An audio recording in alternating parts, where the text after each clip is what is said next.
Hello అందరికీ నమస్తే అండి. ఈరోజు సింపుల్గా పుదీనా రైస్ చేశాను. దీనికోసం ముందుగా బాస్మతి రైస్ ఒక అరగంట నానబెట్టుకుని దాంట్లో కొంచెం ఒక స్పూన్ నెయ్యి వేసి కుక్కర్లో పెట్టుకోవాలి. కొంచెం బియ్యం మునిగే వరకు పోసుకోవాలి, ఎక్కువ పోయకూడదు, మెత్తగా అయిపోతుంది. తర్వాత కుక్కర్ విజిల్ పెట్టేసి 3 విజిల్స్ వచ్చిన తర్వాత ఆఫ్ చేసేసుకోవాలి. తర్వాత పుదీనాని ఫ్రెష్గా కడుక్కొని 3 పచ్చిమిర్చి రెడీ చేసుకోవాలి. కొంచెం బాండి పెట్టుకొని బాండీలో నెయ్యి వేసుకోవాలి. నెయ్యి కాగేలోపు పుదీనాని పచ్చిమిర్చిని పేస్ట్ చేసుకుని పక్కన పెట్టుకోవాలి.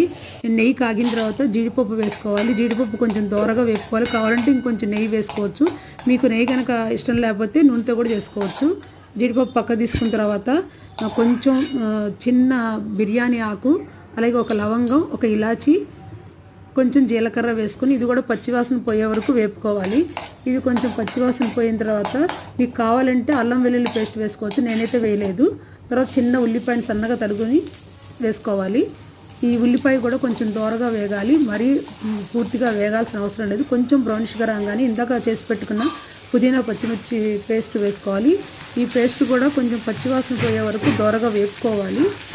మీడియం ఫ్లేమ్లో ఉంచుకోవాలి. అలాగే ఇది వేగిన తర్వాత కొంచెం ఉప్పు వేసుకొని, ఉప్పు కూడా బాగా కలిసిన తర్వాత ఇందాక ఉడకబెట్టుకున్న అన్నాన్ని దీంట్లో వేసుకొని చక్కగా కలుపుకోవాలి అడుగు నుంచి.